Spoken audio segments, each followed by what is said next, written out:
Corona মুক্তির পরও ৭০% মানুষ ভুগছেন নানা জটিলতায়, ক্লান্তি, স্মৃতিশক্তি ক্ষয় ও শ্বাসকষ্টের মতো দীর্ঘমেয়াদী সমস্যায় ১/৪।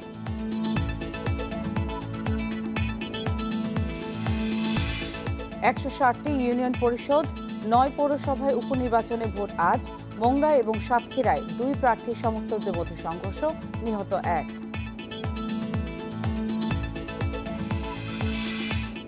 আরও ৬ মাস স্থগিত হল খালেদা জিয়ার সাজা, বিদেশে যাওয়ার অনুমতি না দেয়ায় মির্জা ফখরুলের ক্ষোভ।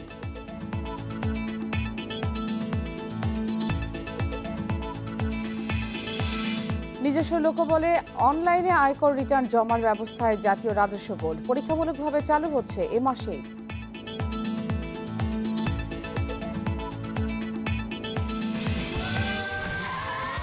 Saudi Extreme. Enjoy smooth speed. স্বাগত ইন্ডিপেন্ডেন্ট সংবাদে। এই মুহূর্তের সংবাদে আপনাদের সঙ্গে আছি আমি নুসরাত আফরিন এবং আমি সাফাদ্দিন ফরিদ। জানাচ্ছিলাম প্রধান শিরোনামগুলো, এবারে বিস্তারিত।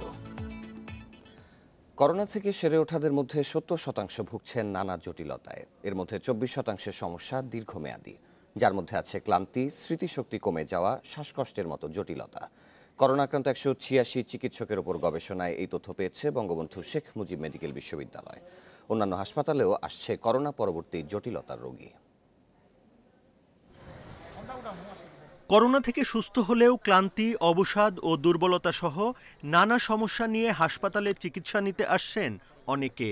এ নিয়ে গবেষণা করে বঙ্গবন্ধু শেখ মুজিব মেডিকেল বিশ্ববিদ্যালয়ের জনস্বাস্থ্য ও ইন্টারনাল মেডিসিন বিভাগ। গবেষণায় করোনা থেকে সেরে ওঠাদের ৪০%-এর ২টি এবং ২৩%-এর ৩টি করে শারীরিক সমস্যা পাওয়া গেছে। কারো কারো দাঁড়ালে মাথা ঘুরছে, অথবা পালস রেট বেড়ে যাচ্ছে, হার্ট রেট বেড়ে বুকে ধরপড় করছে। আগের যে কাজের যে শক্তি বা ইচ্ছা, মানসিক এবং শারীরিক ইচ্ছা, এটা অনেকটাই কমে গেছে। ৭০% ডাক্তারেরই যারা কোভিড আক্রান্ত হয়েছিলেন তাদের কোনো না কোনো একটি পোস্ট কোভিড উপসর্গ ছিল। অনেক পোস্ট কোভিড উপসর্গই ৬০ দিন বা ২ মাস পরেও এইসব ডাক্তারদের মধ্যে বিদ্যমান ছিল। ডিএনসিসি করোনা ডেডিকেটেড হাসপাতালে সেবা নিয়েছেন ৮,০০০-এর বেশি রোগী। সুস্থ হওয়াদের মধ্যে অনেকেই আসছেন ঘুম কম হওয়া, শারীরিক দুর্বলতা, মাথা ব্যথা, অবসাদ সহ নানা সমস্যার চিকিৎসা নিতে।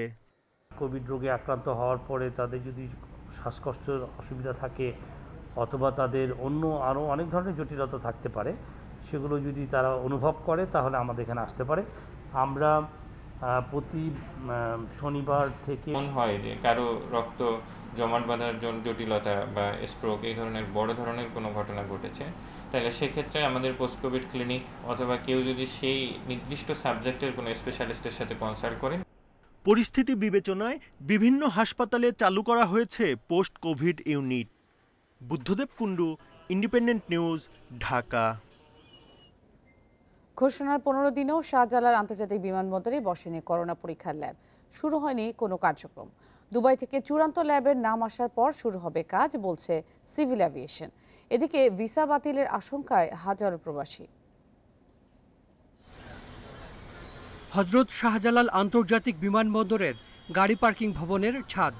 এখানে সংযুক্ত আরব আমিরাতগামী যাত্রীদের করোনা পরীক্ষার ল্যাব বসানোর কথা, কিন্তু জায়গাটি এখনও ব্যবহার হচ্ছে কার পার্কিং হিসেবে। আমিরাত প্রবাসী ওয়েস করণী ও সাগর মিয়ার ভিসার মেয়াদ আছে মাত্র ৭ দিন, তবুও যেতে পারছেন না কর্মস্থলে। ব্রাহ্মণবাড়িয়া থেকে ল্যাব বসানোর কাজ দেখতে এসেছেন বিমানবন্দরে। তাদের মতো সারা দেশ থেকেই অনেক প্রবাসী বিমানবন্দরে এসেছেন।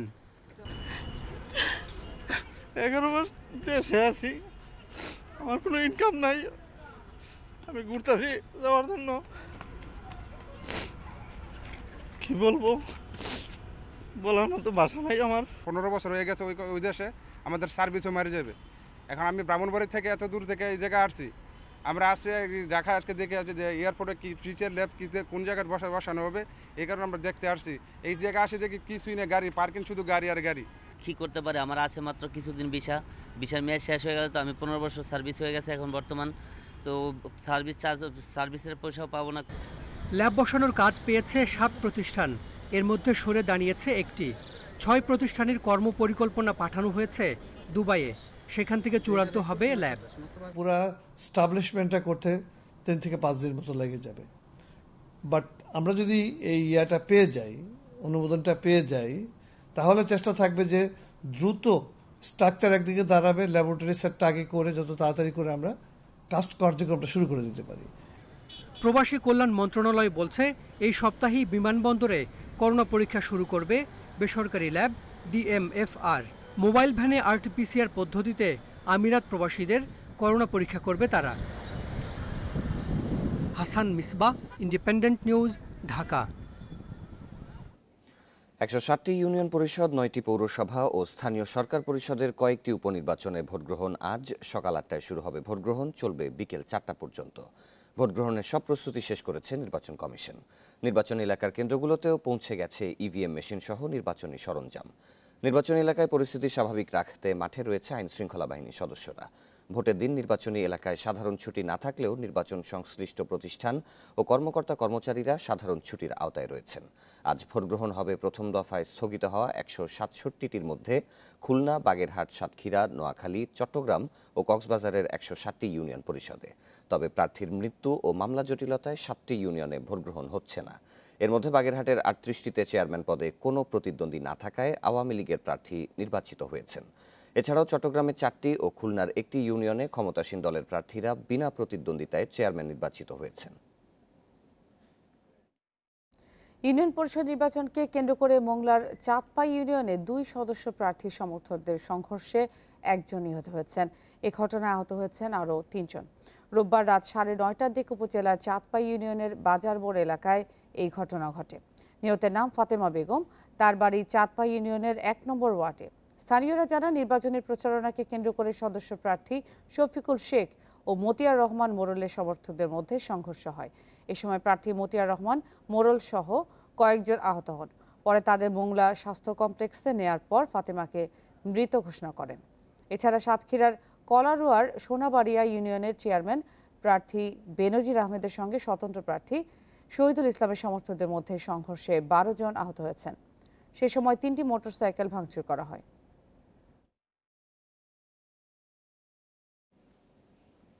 বাংলাদেশ চাইলে জাতীয় নির্বাচন প্রক্রিয়ায় সহযোগিতা করতে আগ্রহী জাতিসংঘ ডিক্যাবের এক আলোচনায় অংশ নিয়ে একথা জানান সংস্থাটির আবাসিক প্রতিনিধি মিয়া সেপ্পো। আন্তর্জাতিক মনোযোগ আফগানিস্তানের দিকে থাকায় রোহিঙ্গা ইস্যু চ্যালেঞ্জের মুখে পড়েছে বলেও মনে করছেন তিনি। আর ডিজিটাল নিরাপত্তা আইন প্রশ্নে বলছেন, বিষয়টি নিয়ে সরকারের সঙ্গে আলোচনা চলছে। জাতীয় নির্বাচন নিয়ে এরই মধ্যে বাকযুদ্ধে দেশের বড় রাজনৈতিক দলগুলো। নির্বাচন কমিশন পুনর্গঠন ও নিরপেক্ষ সরকারের অধীনে ভোটের দাবি বিএনপির, তবে তা নাকচ করে দিচ্ছে আওয়ামী লীগ। নির্বাচন হবে 23 সালের ডিসেম্বর জানুয়ারিতে। এ অবস্থায় বাংলাদেশের নির্বাচন প্রক্রিয়ায় সহযোগিতা করতে চায় জাতিসংঘ। জাতিসংঘ কোনো দেশের নির্বাচনী প্রক্রিয়ায় হস্তক্ষেপ করে না, তবে কোনো দেশের সরকার নির্বাচন প্রক্রিয়ায় সহায়তা চাইলে জাতিসংঘ তা দিয়ে থাকে। আগামী জাতীয় নির্বাচনে বাংলাদেশ সরকার জাতিসংঘের কোনো সহযোগিতা চাইলে আমরা সেই সহযোগিতা দিতে রাজি আছি। আর রোহিঙ্গা প্রশ্নে মিয়া সেপ্পোর মত, এ সংকট শুধু মানবিক নয়, রাজনৈতিকও।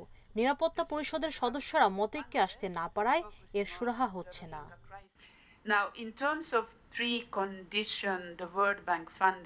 রোহিঙ্গা প্রসঙ্গটি বাংলাদেশকে বিশ্ব সম্প্রদায়ের নজরে রাখতে হবে। সাধারণ পরিষদে মূল গুরুত্ব মিয়ানমার না আফগানিস্তান থাকবে তা এখনো চূড়ান্ত করেনি জাতিসংঘ। রোহিঙ্গাদের বাংলাদেশে রাখা প্রশ্নে বিশ্ব ব্যাংকের প্রস্তাব নিয়ে ভুল বোঝাবুঝি হয়েছে।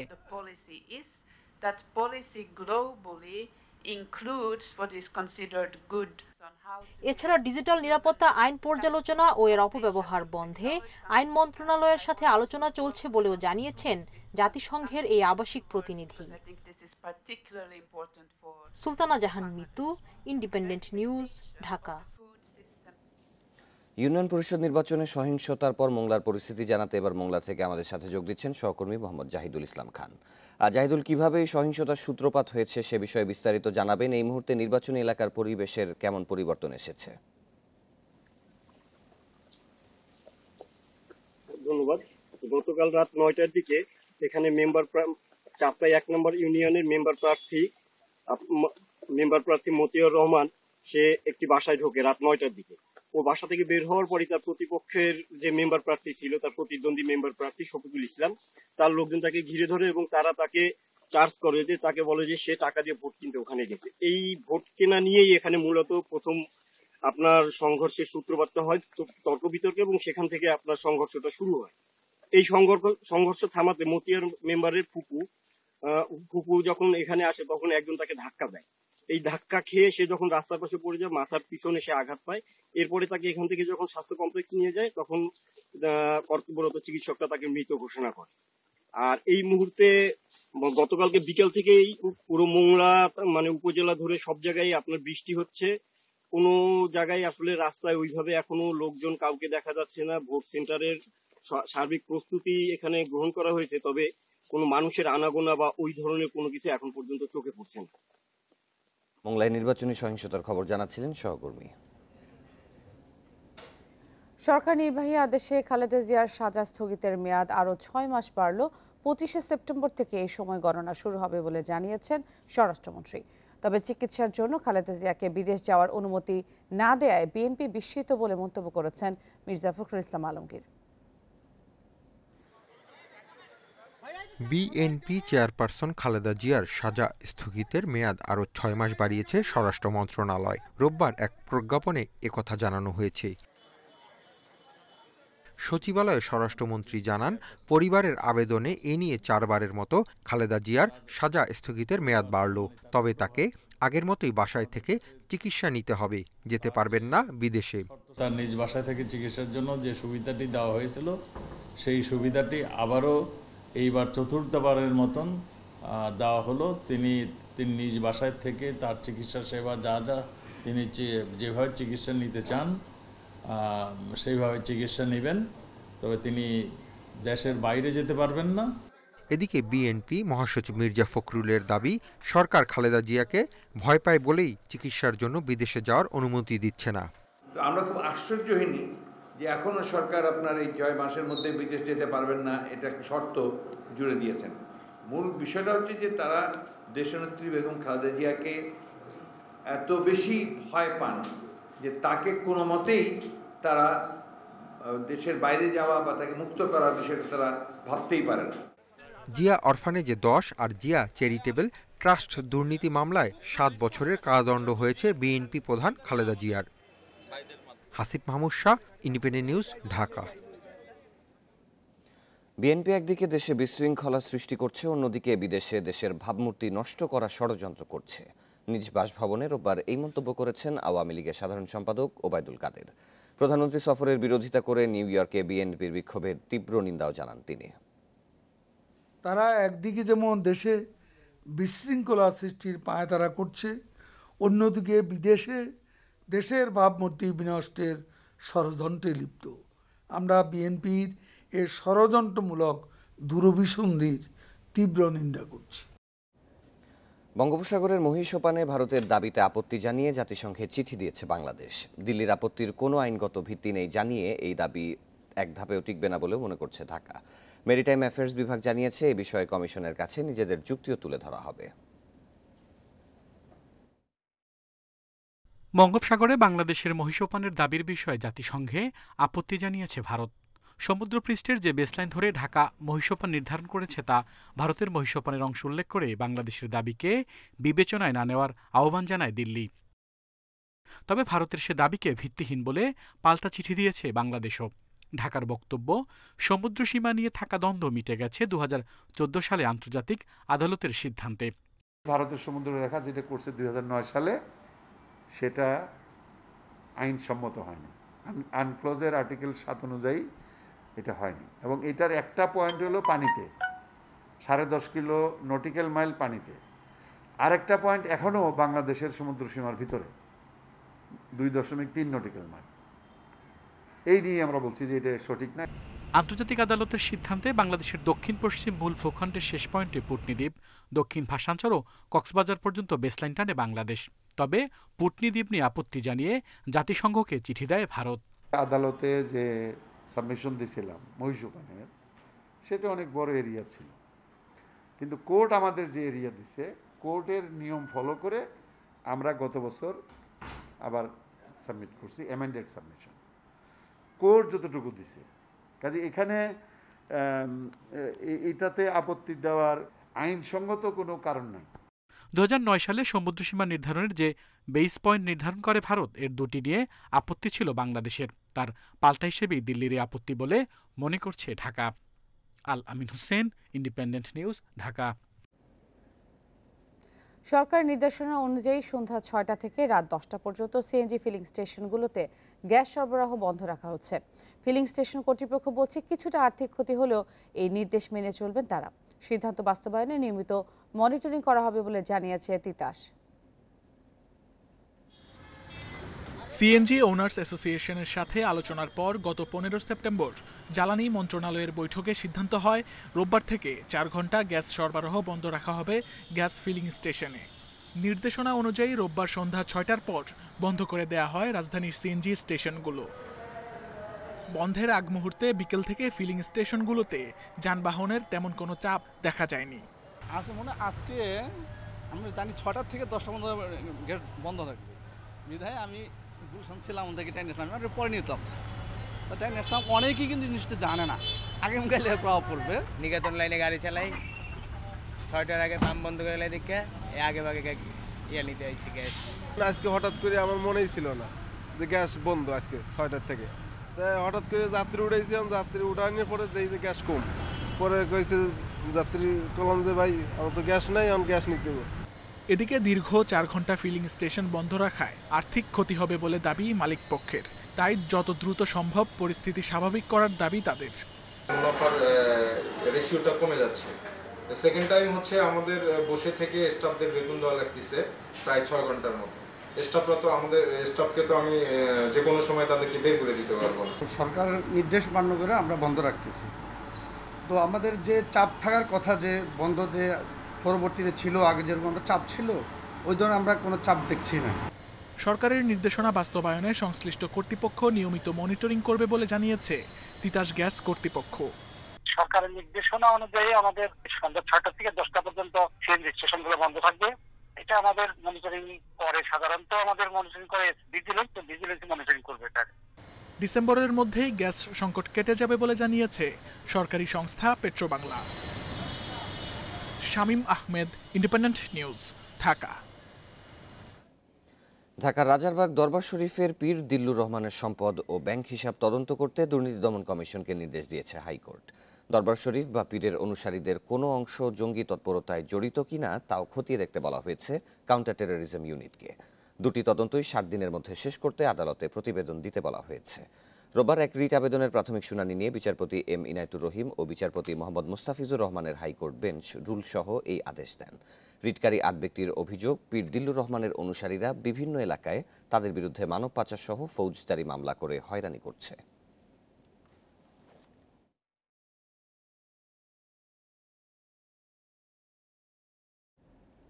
আইনজীবীদের ই-কমার্স প্রতিষ্ঠান নিয়ে জনসচেতনতা তৈরির আহ্বান জানিয়েছে হাইকোর্ট। জনগণকে বলেছে লোভ সংবরণ করতে, আর ই-কমার্স আইন তৈরির তাগিদ দিয়ে ক্ষতিগ্রস্তদের মামলা করার পরামর্শ দিয়েছেন attorney general AM Aminuddin. Unipay to you, Jubok, Destiny থেকে হালামলের ইভ্যালি, ই-অরেঞ্জ, প্রায় সব ই-কমার্স প্রতিষ্ঠানই জমকালো বিজ্ঞাপনে ক্রেতা টানে, পরে অতিলোভে সব হারায় গ্রাহক। এসব ক্ষেত্রে এ পর্যন্ত মামলা করে টাকা ফেরত পাওয়ার নজির নেই। রোববার এক মামলার শুনানিতে এমন ই-কমার্স প্রতিষ্ঠানে টাকা দেওয়ার বিষয়ে আইনজীবীদের জনগণকে সচেতন করতে বলেছে হাইকোর্ট। পাশাপাশি ক্রেতাদের লোভ সংবরণ করতে বলা হয়েছে। পরে ই-কমার্স ব্যবসা পরিচালনার জন্য আইন করার তাগিদ দেন অ্যাটর্নি জেনারেল AM আমিনুদ্দিন। আমাদের দেশে ই-কমার্সের কোনো এখন পর্যন্ত আমার জানার মতে কোনো আইন এখনও এইভাবে হয়নি। সেটাকে আইনের রূপান্তর করতে হবে, আইনে বাধ্যবাধকতা করতে হবে। এবং আমি মনে করি যে যারা এই ধরনের ব্যবসা করবে তাদের থেকে একটা সিকিউরিটি বাংলাদেশ ব্যাংক নিয়ে তাদের লাইসেন্স দিবে। সেই ক্ষেত্রে তখন যদি তারা কোনো ধরনের প্রতারণার শিকার হয় কোনো ব্যক্তি, ওই তাদের সিকিউরিটির টাকা থেকে তাদেরকে ক্ষতিপূরণ দেওয়া যেতে পারে। অনুসন্ধান এটা চলমান, অনেক দূর কাজ অলরেডি হয়ে গেছে। তবে আপাত দৃষ্টিতে মনে হচ্ছে মানি লন্ডারিং উপাদান থাকতে পারে। আপাত দৃষ্টিতে অনুসন্ধান শেষ না হওয়া পর্যন্ত এটা বলা যাবে না। যদি মানি লন্ডারিং হয়ে থাকে তাহলে অবভিয়াসলি দুর্নীতি দমন কমিশন সে অনুযায়ী মামলা করবে। এদিকে সচিবালয়ে স্বরাষ্ট্রমন্ত্রী জানিয়েছেন, ই কমার্স প্রতিষ্ঠান খুলে যারা প্রতারণা করবেন তাদের খুঁজে বের করে শাস্তির ব্যবস্থা করা হবে। বিনিয়োগকারীদেরও বিনিয়োগের আগে ঝুঁকি কতটুকু ভেবে দেখার তাগিদ দেন তিনি।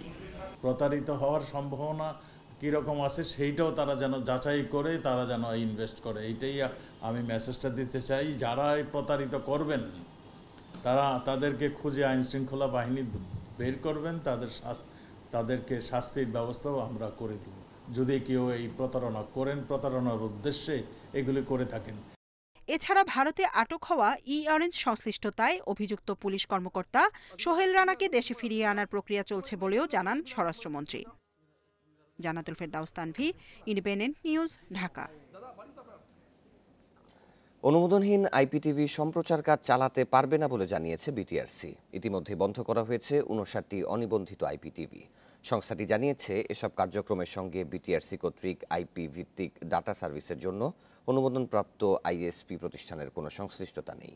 এতে আরও বলা হয়েছে, প্রতিটি চ্যানেল বা প্রোগ্রাম বা কন্টেন্ট প্রচারে প্রয়োজনীয় চুক্তি, অনুমোদন বা ছাড়পত্র সংশ্লিষ্ট প্রতিষ্ঠান থেকেই গ্রহণ করতে হবে।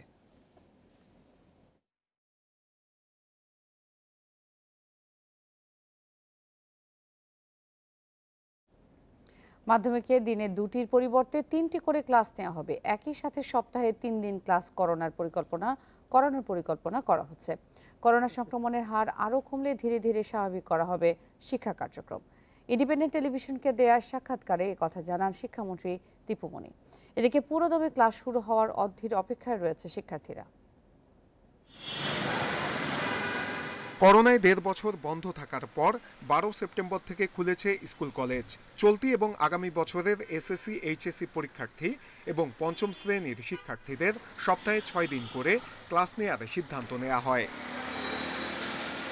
এরই মধ্যে অষ্টম ও নবম শ্রেণীর ক্লাস 1 দিন থেকে বাড়িয়ে 2 দিন করা হয়েছে।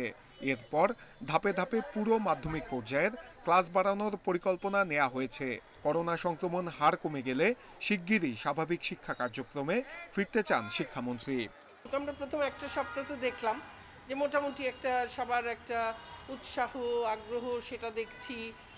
মোটামুটি শিক্ষা প্রতিষ্ঠানগুলো দেখছি নিয়ম মানবার ব্যাপারে যথেষ্ট সচেতন।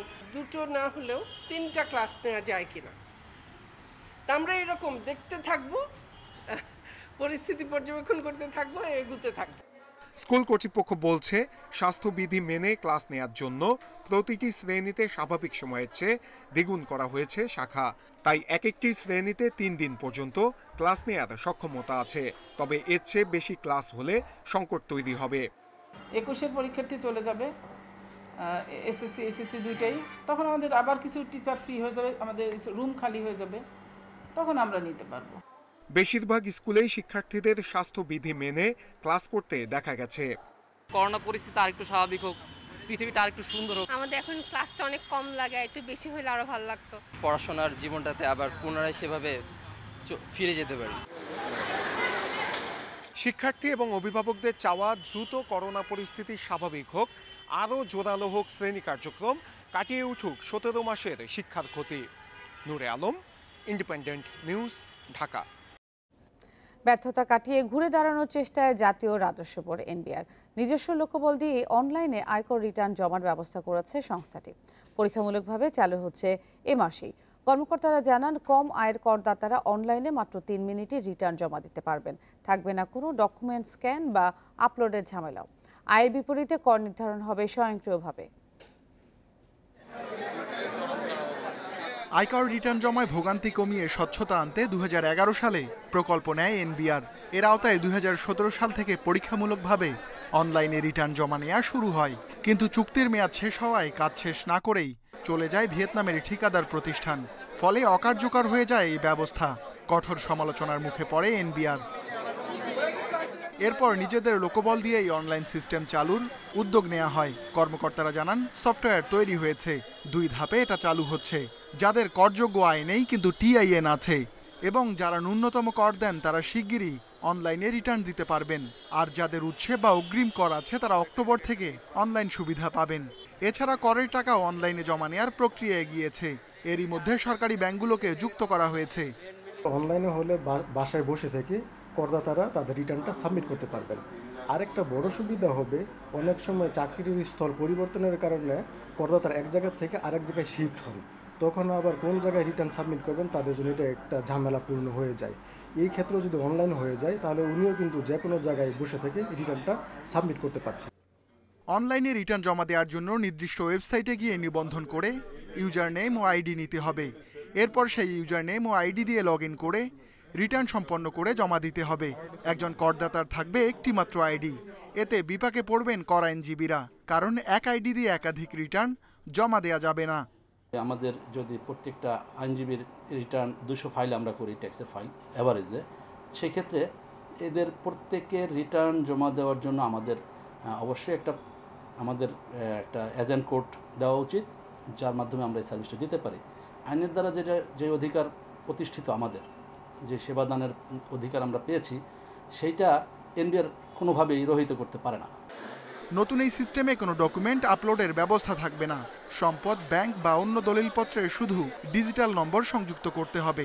প্রয়োজনে এনবিআর কর্মকর্তারা ওই নম্বর সংশ্লিষ্ট সংস্থা থেকে যাচাই করবেন। Ruhul Amin, independent news, Dhaka. জাতিসংঘের ৭৬তম সাধারণ অধিবেশনে যোগ দিতে নিউ ইয়র্কে পৌঁছেছেন প্রধানমন্ত্রী শেখ হাসিনা। বাংলাদেশ সময় সোমবার ভোরে তিনি নিউ ইয়র্কের জন এফ কেনেডি বিমানবন্দরে পৌঁছান। এ সময় প্রধানমন্ত্রীকে স্বাগত জানাতে যুক্তরাষ্ট্র আওয়ামী লীগের নেতাকর্মীরা জড়ো হন জেএফকে এয়ারপোর্টে। প্রধানমন্ত্রী নিউ ইয়র্কে পৌঁছানোর আরও খবর জানাতে এবার সেখান থেকে যোগ দিচ্ছেন সহকর্মী এস.এম. সোলাইমান। সোলাইমান, প্রধানমন্ত্রী শেখ হাসিনাকে নিউ ইয়র্ক কতক্ষণ আগে তিনি সেখানে পৌঁছেছেন? যুক্তরাষ্ট্র সফর নিয়ে প্রবাসীরা কি বলছেন এবং আজকে সেখানে কি কি আনুষ্ঠানিকতা রয়েছে প্রধানমন্ত্রীর? এখন এখানে রাত ৯টায়, এখন থেকে ৩ ঘন্টা আগে অর্থাৎ সন্ধ্যা ৬টায় প্রধানমন্ত্রী শেখ হাসিনা জেএফকে বিমানবন্দরে এসে নেমেছেন। তাকে বহনকারী বাংলাদেশ বিমান একটি বিশেষ ফ্লাইটে করে তিনি এসেছেন এবং সেখানে বিমানবন্দর আনুষ্ঠানিকতা শেষ করে তিনি সরাসরি আজকে ম্যানহাটন হোটেলে চলে গেছেন, যেখানে ওনার জন্য আগে থেকে নির্ধারিত করা রয়েছে, যেখানে আগামী ১ সপ্তাহ অবস্থান করবেন এবং ওনার প্রধানমন্ত্রীকে স্বাগত জানান এয়ারপোর্টে তারা স্বাগত জানিয়েছেন, সতর্কতার সঙ্গে তারা অবস্থান নিয়েছেন। আপনি দেখছেন যে আমি এখন দাঁড়িয়েছি নিউ ইয়র্কের জ্যাকসন আছে, সেখানে আপনারা দেখছেন যে শত শত নেতাকে তারা এখানে সেই প্রধানমন্ত্রীর আগমনকে স্বাগত জানিয়ে মিছিল করছেন। এবং এই শুধু নিউ ইয়র্ক নয়, যুক্তরাষ্ট্রের বিভিন্ন স্টেট থেকে নেতা কর্মীরা ছুটে এসেছেন তাদের প্রিয় নেত্রীকে দেখার জন্য। আপনাকে একটা বিষয় জানিয়ে রাখি, এইবারে ৭৬তম জাতিসংঘের সাধারণ অধিবেশনে যোগদানের মধ্য দিয়ে বিশ্ব রেকর্ড গড়ছেন প্রধানমন্ত্রী শেখ হাসিনা। তিনি এই পর্যন্ত 14 বার এই জাতিসংঘের সাধারণ অধিবেশনে যোগ দিয়েছেন। পৃথিবীর কোন রাষ্ট্রপ্রধান এতবার কোন জাতিসংঘ সাধারণ অধিবেশনে যোগ দেওয়ার সুযোগ হয়নি। শুধুমাত্র বাংলাদেশের প্রধানমন্ত্রী শেখ হাসিনা এতবার এই 14 বার টানা যোগ দেওয়ার সুযোগ হয়েছে। আগামী 24 তারিখ জাতিসংঘ সাধারণ অধিবেশনে তিনি বাংলায় ভাষণ দেবেন এবং ওই দিনও জাতিসংঘের সামনে যুক্তরাষ্ট্র আওয়ামী লীগ এবং প্রবাসী বাংলাদেশিরা প্রধানমন্ত্রীর এই ভাষণকে স্বাগত জানিয়ে সেখানে তারা আনন্দ মিছিল এবং শোভাযাত্রা করবেন। নিউ ইয়র্কে প্রধানমন্ত্রী সফরের বিষয়ে যুক্তরাষ্ট্র থেকে জানাচ্ছিলেন সহকর্মী এস.এম. সোলাইমান। গুদামে স্থান সংকুলান না হওয়ায় বরিশালে জাহাজ থেকে ইউরিয়া সার সরবরাহ করা হচ্ছে। এর ফলে ৫ জেলায় ৩০০ ডিলারকে কয়েক দফায় সংগ্রহ করতে হচ্ছে সার। ভোগান্তির পাশাপাশি বাড়ছে পরিবহন ব্যয়। এদিকে মাঠ পর্যায়ে তদারকি না থাকায় ডিলাররা নির্ধারিত স্থানে সার বিক্রি করছে না। বিপাকে পড়েছেন প্রান্তিক কৃষকরা। বরিশাল বিভাগের ৫ জেলার ইউরিয়া সার বিতরণ হয় বাংলাদেশ ফার্টিলাইজার অ্যাসোসিয়েশন বাফার গুদাম থেকে। মৌসুমে সারের চাহিদা প্রায় ১৪,০০০ টন হলেও গুদামের ধারণ ক্ষমতা মাত্র ৩,০০০ টন। এর জেরে বর্তমানে জাহাজ থেকে সরাসরি সরবরাহ হচ্ছে সার। ডিলাররা বলছেন জাহাজ থেকে প্রতিবার মাত্র ১ সপ্তাহের চাহিদা সার নিতে পারেন তারা। এতে ভোগান্তির পাশাপাশি বাড়ছে পরিবহন ব্যয়। আমরা যে মাল পাই যদি আমরা একবারে দিয়ে দেয় তাহলে আমরা ১০০ চলে যেতে পারি। মালের ক্রাইসিস কেন দিতে পারে না, এর জন্য ভাগ করে দেয় ২০০ বস্তা করে দিয়ে। তবে আমাকে আবার অনে যাইও আবার ঘাটে ঘাটে করে ২০০ বস্তা করে নামান লাগে, পার্টি আমাকে খরচা বৃদ্ধি হয়ে যায়। বাফা কর্তৃপক্ষ বলছে পরিস্থিতি সামাল দিতেই সরাসরি জাহাজ থেকে সার দিচ্ছেন তারা। নতুন গুদাম নির্মাণ হলে এই সমস্যা থাকবে না। আমাদের গুদাম কনস্ট্রাকশন কাজ চলতেছে, কমপ্লিট হওয়ার পথে।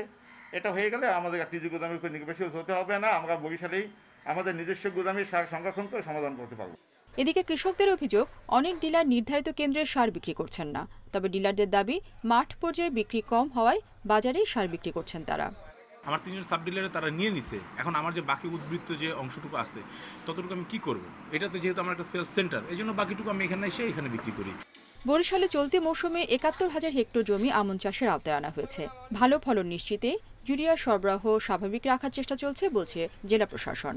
এই টাইমটায় আমাদের কিন্তু কৃষকের ইউরিয়ার চাহিদাটা বেশি, এবং এই মুহূর্তে আমরা সমস্ত ডিলারদেরকে আমরা নিশ্চিত করেছি কৃষক যাতে যথাসময়ে এই চাহিদার সময় যাতে সে সার পেতে পারে। কৃষক কতটা পাচ্ছে বা পাচ্ছে না, কারা এই অন্যায়ের সাথে জড়িত রয়েছে অথবা কোনো অন্যায় হচ্ছে কিনা, এটি আমরা আমাদের জেলা সার বীজ মনিটরিং কমিটিতে আমরা আলোচনা করব, এবং আইনগত ব্যবস্থা যদি নেওয়ার প্রয়োজন অবশ্যই আমরা নেব। মাঠ পর্যায়ে ইউরিয়া সারের পর্যাপ্ত সরবরাহ নিশ্চিতে কৃষি বিভাগে তদারকি চান কৃষকরা। Independent news desk. মুন্সিগঞ্জের দিঘির পাড়ে পদ্মা তীরে জমে উঠেছে শতবর্ষী ভাসমান পাটের হাট। সঠিক বাজার ব্যবস্থাপনার কারণে ভালো দাম পেয়ে খুশি কৃষক ও ব্যবসায়ীরা। এতে পাট চাষে আগ্রহ বেড়েছে চাষিদের। সারি সারি ট্রলারে করে পদ্মার তীরে ভাসমান বাজারে পাট এনেছেন কৃষকরা। মুন্সিগঞ্জের টঙ্গিবাড়ি উপজেলার দিঘির পাড়ের প্রাচীন এই হাট জমে উঠেছে সোনালী আঁশ বেচাকেনায়। জেলার বিভিন্ন এলাকার পাশাপাশি চাঁদপুর, শরীয়তপুর, ফরিদপুর সহ আশপাশের প্রত্যন্ত অঞ্চল থেকেও ট্রলার ও কাঠের নৌকায় আসেন পাট চাষি ও ব্যবসায়ীরা। গত কয়েক বছর ধরে লোকসান হলেও এবার বেড়েছে চাহিদা ও দর। মন প্রতি পাট বিক্রি হচ্ছে ৩,০০০ থেকে ৩,৫০০ টাকা দরে। এতে প্রতি মনে ১২০০ থেকে ১৫০০ টাকা লাভ হচ্ছে বলে জানান কৃষকরা। ৩২০০-৩৫০০ টাকা করে দিতেছে। আমরা কৃষক যারা ব্যবসায়ী আছে আমরা বর্তমানে লাভবান আছি। যদি এরকম বাজার থাকে তাই কৃষকও লাভবান হবে, আমরাও লাভবান হব। আবেদন থাকবে যাতে এই পাটের ন্যায্য মূল্যটা বজায় থাকে এবং পাটের এক্সপোর্টটা সরকার চালু রাখে। এবার মুন্সিগঞ্জে ২৮০০ হেক্টর জমিতে পাটের আবাদ হয়েছে। বাজার সম্প্রসারণে সরকারের নানা উদ্যোগ বাস্তবায়নে কাজ করছে কৃষি বিভাগ। বাজার ব্যাগিং যে সিস্টেমটা, সেখানে পাটের ব্যবহারটা ব্যাপক হচ্ছে। এতে পলিথিনের বাজার ধীরে ধীরে হ্রাস পাচ্ছে এবং পাটের ব্যবহারটা সম্প্রসারিত হচ্ছে। যদি এইটা অব্যাহত থাকে, সরকারের প্রচেষ্টা যদি সর্বাত্মকভাবে চালু করা যায়, তাহলে আমার মনে হয় যে বাজার সৃষ্টি হবে পাটের। সোম আর শুক্র সপ্তাহের এই দুদিন কৃষক পাইকারের পদচারণায় মুখরিত হয়ে ওঠে ভাসমান এই পাট বাজার। Independent news desk. পদ্মা নদীতে অবৈধ বালু উত্তোলনের ফলে পাবনা সদরের আড়িয়াল গোয়ালবাড়ি এলাকায় তীব্র হয়েছে ভাঙন। এরই মধ্যে নদীগর্ভে হারিয়ে গেছে শত শত বিঘা জমি। হুমকিতে রাস্তাঘাট সহ শতাধিক ঘরবাড়ি। ভাঙন রোধে ব্যবস্থা আশ্বাস দিয়েছে পানি উন্নয়ন বোর্ড। আর বালু উত্তোলন বন্ধে কঠোর ব্যবস্থার দাবি এলাকাবাসীর। পাবনা সদর উপজেলার আড়িয়াল গোয়ালবাড়ি এলাকার বাসিন্দা হেলেনা বেগম সম্প্রতি পদ্মার ভাঙনে শেষ আশ্রয়টুকু হারিয়ে বাস করছেন খোলা আকাশের নিচে। হেলেনা বেগমের মতোই সর্বশান্ত গ্রামের আরও ২০টি পরিবার বসতভিটা ও ফসলি জমি হারিয়ে খোলা আকাশের নিচে দিন কাটছে তাদের। পদ্মার তীব্র ভাঙনে ছোট হয়ে আসছে গ্রামের মানচিত্র। আমার ঘর বাড়ি নেই, আমি পরের জায়গায় ৫ বছর এসে বসত করতেছি, তাও আমার ভাঙে গেল। সব ভাঙি চুরি সব আমার গাঙে গেছে, আমরা রাতভরি পর পারি। এলাকাবাসীর অভিযোগ, স্থানীয় প্রভাবশালীদের নেতৃত্বে দীর্ঘদিন ধরে পদ্মা নদীতে চলছে বালু বাণিজ্য। অপরিকল্পিত বালু উত্তোলনে ভাঙনের মুখে পড়েছে ২০টি গ্রাম। এত কিছুর পরও বন্ধ হয়নি বালু উত্তোলন। এখন বালু কাটা শুরু করছে, এই সময় মনে করেন ভাঙা শুরু করছে। এখানে বাড়ি ছিল একবারে ১৫ থেকে ২০টা বাড়ি ছিল, সম্পূর্ণ বাড়ি ভেঙে পিছনে চলে গেছে। আর ধরেন ভাইয়ে বাড়ি ভেঙে গেলি আর তো এর আর থাকা নাই। অবৈধ বালু উত্তোলনের ফলেই এমন পরিস্থিতি সৃষ্টি হয়েছে স্বীকার করছেন স্থানীয় সংসদ সদস্য। আর ক্ষতিগ্রস্ত এলাকা পরিদর্শন করেছে পানি উন্নয়ন বোর্ড। ভাঙন রোধে ব্যবস্থা নেওয়ার আশ্বাস দিয়েছেন কর্মকর্তারা। এখানে বালু উত্তোলনের কারণে এখানে ভাঙনটা ব্যাপক আঘাত ধারণ করছে। মাননীয় মন্ত্রীর সঙ্গে আলাপ করে একটা এখানে স্থায়ী ব্যবস্থা নেওয়ার জন্য যা করণীয় আমরা সেটা করবো। আমরা এমপি মহোদয় পরিদর্শন করছেন, পরিদর্শন করার পরে উনি একটা ডিউ লেটার দিচ্ছেন। এই ডিউ লেটার আলুকে আমরা পরবর্তী যাবতীয় যা কার্যক্রম করা লাগে আমরা ইনশাল্লাহ করব। এলাকাবাসী বলছে অপরিকল্পিত বালু উত্তোলন বন্ধ না হলে সমস্যার সমাধান হবে না। এ লক্ষ্যে প্রশাসনের শক্ত পদক্ষেপ চান তারা। Independent news desk. বিশ্বে একদিনে করোনায় ৫,৭০০ মানুষের মৃত্যু হয়েছে। একদিনে নতুন করে রোগী শনাক্ত ৩.৫ লাখ। জানিয়ে বিশ্বে করোনায় মোট প্রাণহানি ৪৭,০৪,০০০ ছাড়ালো। মোট আক্রান্ত ২২,৯২,০০,০০০ বেশি। একদিনে সবচেয়ে বেশি রাশিয়ায় ৮০০ মানুষের মৃত্যু হয়েছে, আর ২৪ ঘন্টায় সবচেয়ে বেশি আক্রান্ত হয়েছে যুক্তরাষ্ট্রে। শনাক্ত হয়েছেন ৩২,০০০-এর বেশি। সংক্রমণ কমায় নিষেধাজ্ঞা শিথিল হয়েছে বেলজিয়ামে। অস্ট্রেলিয়ার নিউ সাউথ ওয়েলসে রোববার ১৩ জন মারা গেছেন। নতুন করে ১,০৮৩ জন ভাইরাস শনাক্ত হয়েছে। এদিকে করোনায় আরোপিত বিধিনিষেধের বিরুদ্ধে বিক্ষোভ করেছে সিডনিবাসী।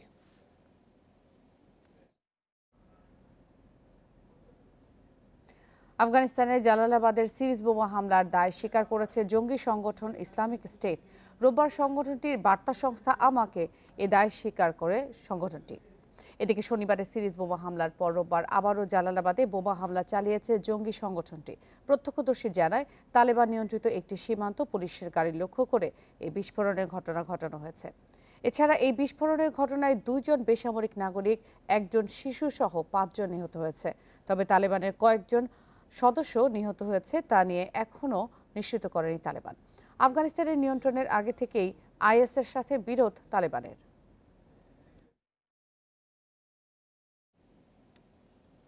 এদিকে আফগানিস্তানের কাবুল পৌরসভায় কর্মরত নারী কর্মীদের বাড়িতে থাকার আদেশ দিয়েছে তালেবান। কাবুলের অন্তর্বর্তী মেয়র হামদুল্লাহ নামনি রোববার এই ঘোষণা দেন। জানান, কোনো পদে পুরুষ কর্মী পাওয়া না গেলে শুধু ওই পদে নারীকে বহাল রাখা হবে। বার্তা সংস্থা এপি বলছে, নারীদের ওপর তালেবানের বিধিনিষেধ জারির ধারাবাহিকতায় রোববার আসে এই ঘোষণা। মেয়র জানান, কাবুলের পৌরসভায় সব বিভাগ মিলে পদ প্রায় ৩,০০০, যার ১/৩ নারী কর্মী। নামনি জানান, পরবর্তী নির্দেশনা আসার আগ পর্যন্ত নারী কর্মীদের ঘরে থাকতে বলা হয়েছে। এরপরই জনজীবনে অংশগ্রহণের দাবিতে কাবুলের রাস্তায় বিক্ষোভ করেন কয়েকশো নারী। তবে তার স্থায়িত্ব হয় মাত্র ১০ মিনিট।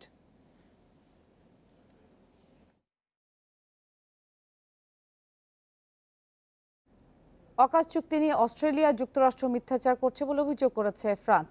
টেলিভিশন সাক্ষাৎকারে দেশটির পররাষ্ট্রমন্ত্রী জ-ইভস লে দ্রিয়ান জানান, তারা ফ্রান্সের সঙ্গে বিশ্বাসভঙ্গ এবং অপমানজনক আচরণ করেছে। পরে জাতীয় স্বার্থে এই উদ্যোগ নেওয়া হয়েছে বলে জানিয়েছেন অস্ট্রেলিয়ার প্রধানমন্ত্রী স্কট মরিসন। তিনি জানান, ফ্রান্সের সঙ্গে করা চুক্তিতে কৌশলগত স্বার্থ অর্জিত না হওয়ায় উদ্বেগ বাড়ছিল। অকাশ নামে অস্ট্রেলিয়া, যুক্তরাজ্য ও যুক্তরাষ্ট্রের মধ্যে ওই চুক্তির আওতায় অস্ট্রেলিয়া প্রযুক্তি সরবরাহের বিপরীতে পরমাণু সমৃদ্ধি সাবমেরিন আমদানি করবে। এতে অস্ট্রেলিয়ার সঙ্গে ফ্রান্সের স্বাক্ষরিত বহু বিলিয়ন ডলারের চুক্তিকে ব্যর্থ করে দিয়েছে। এর আগে অস্ট্রেলিয়া যুক্তরাষ্ট্র থেকে নিজেদের রাষ্ট্রদূত প্রত্যাহার করে ফ্রান্স।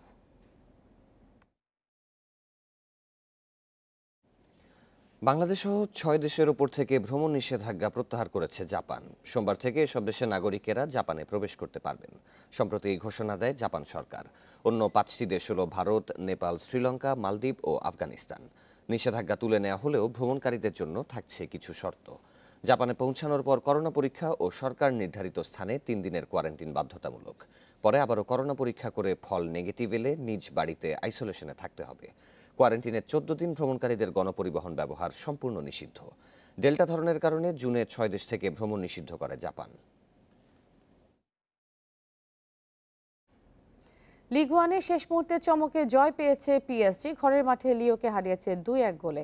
আর লা লিগায় ভ্যালেন্সিয়ার বিপক্ষে ২-১ ব্যবধানে জিতেছে রিয়াল মাদ্রিদ। ম্যাচের প্রথমার্ধে কয়েকবার সুযোগ তৈরি করেও গোল দিতে ব্যর্থ হয় পিএসজি। উল্টো বিরতি থেকে এসে শুরুতেই হোঁচট খায় মেসি, নেইমাররা। ৫৪ মিনিটে পাকুয়েতার শটে এগিয়ে যায় লিও। ১০ মিনিট পর নেইমারের স্পট কিকে সমতা করে স্বাগতিকরা। ৯৩ মিনিটে এমবাপের ক্রস থেকে জয় নিশ্চিত করেন ইকার্দি। এদিকে লা লিগায় শেষ দিকে ঘুরে দাঁড়িয়ে জয় পেয়েছে রিয়াল মাদ্রিদ। যদিও ৬৬ মিনিটে হুগো ডুডোর গোলে এগিয়ে যায় ভ্যালেন্সিয়া। তবে শেষ বাঁশি বাজার ৪ মিনিট আগে বল জালে পাঠান ভিনিসিয়াস। এরপর তার ক্রসে বেঞ্চে এবার দারুণ হেডে ৩ পয়েন্ট পায় আনচেলত্তির দল। অন্যদিকে সেরিয়া এসি মিলানের সাথে ১-১ গোলে ড্র করেছে তুরিনের দল ইউভেন্টাস। এদিকে ইংলিশ প্রিমিয়ার লিগে নাটকীয় ম্যাচে ওয়েস্ট হ্যামকে কষ্টে হারিয়েছে ম্যানচেস্টার ইউনাইটেড। অ্যাওয়ে ম্যাচে ২-১ গোলের জয় পেয়েছে রোনালদোরা। চ্যাম্পিয়ন্স লিগে ইয়াং বয়েজের কাছে হেরে চাপে ছিল ম্যানচেস্টার ইউনাইটেড। ওয়েস্ট হ্যামের মাঠে ম্যাচের আধ ঘন্টার মাথায় গোল হজম করে রেড ডেভিলস। তবে 5 মিনিট বাদেই সমতায় ফেরান ক্রিশ্চিয়ানো রোনালদো। ইপিএলে 2 ম্যাচে এটি CR7-এর তৃতীয় গোল। শেষ দিকে লিঙ্গার্ডের গোল স্বস্তি দেয় সফরকারীদের। অন্যদিকে ইনজুরি টাইমে পেনাল্টি মিসে আক্ষেপ বাড়ে হ্যামারদের। এই জয় টেবিলে 2 উঠে এসেছে সুলশায়ারের দল।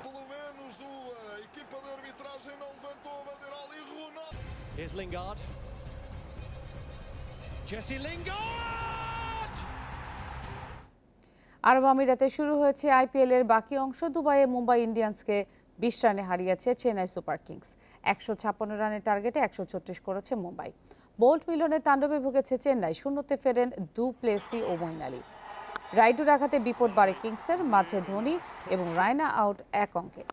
সেখান থেকে দলের সংগ্রহ 150 পার হয়েছে ঋতুরাজ গাইকোয়াদের দুর্দান্ত ইনিংসে। জাদেজা আর ব্রাভো তাকে সঙ্গ দিয়েছেন। 58 বলে 88 রানে অপরাজিত থাকেন ঋতুরাজ। জবাবে বেশিক্ষণ টিকতে পারেনি মুম্বাইয়ের 2 ওপেনার ডি কক ও আনমেল প্রীত। সূর্যকুমার এবং ঈশান কিষানও দ্রুত সাজ করে ফেরেন। অধিনায়ক পোলার্ড 15 আর ক্রুনাল 4 রান করে আউট হলে মুম্বাইয়ের আশা শেষ হয়ে যায়।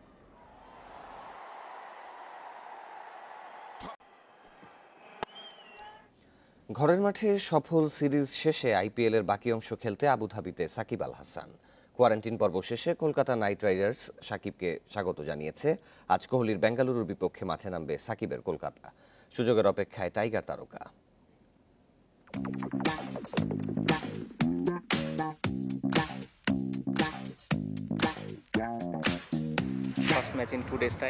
একদিন বাদেই আমাদের প্রথম ম্যাচ, সেভাবেই প্রস্তুতি সারছি।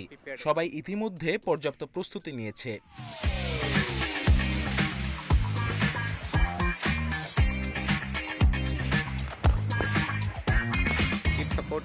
সবাই আমাদের সমর্থন করলে আশা করি IPL-এর দ্বিতীয় পর্বে KKR নিজের ভালো অবস্থান ধরে রাখতে পারবে।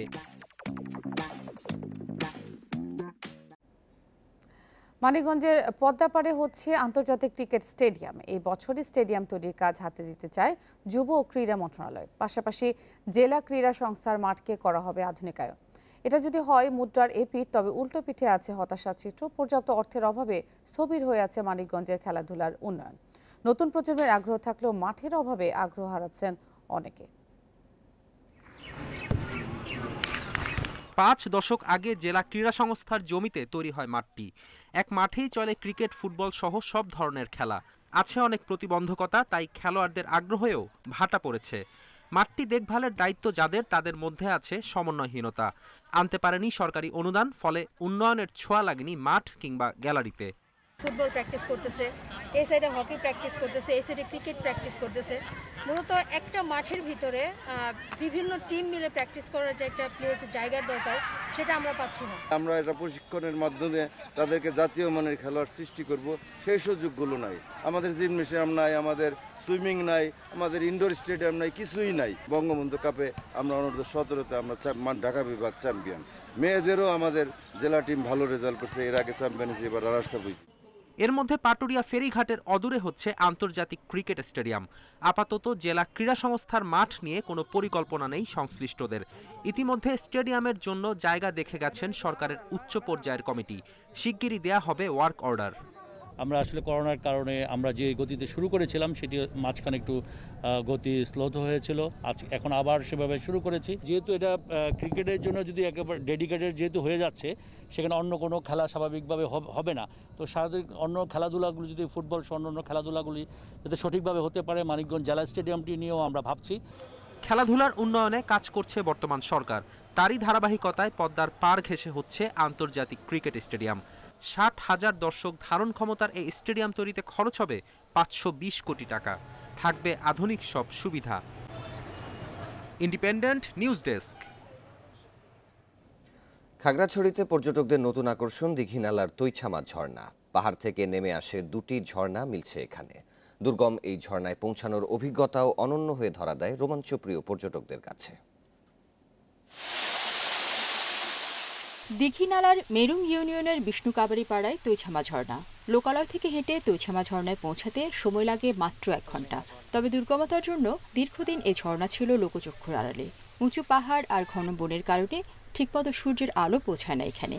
কোথাও হাঁটু পানি, কোথাও কোমর সমান পানি পার হতে হয় এখানে পৌঁছাতে। তবে এত সবকিছু পেরিয়ে কাঙ্ক্ষিত স্থানে পৌঁছালে অপূর্ব এ ঝর্ণা দূর করে দেয় পথের ক্লান্তি। রোমাঞ্চপ্রিয় পর্যটকদের কাছে তাই ধীরে ধীরে জনপ্রিয় হয়ে উঠছে এই তৈছামা ঝর্ণা।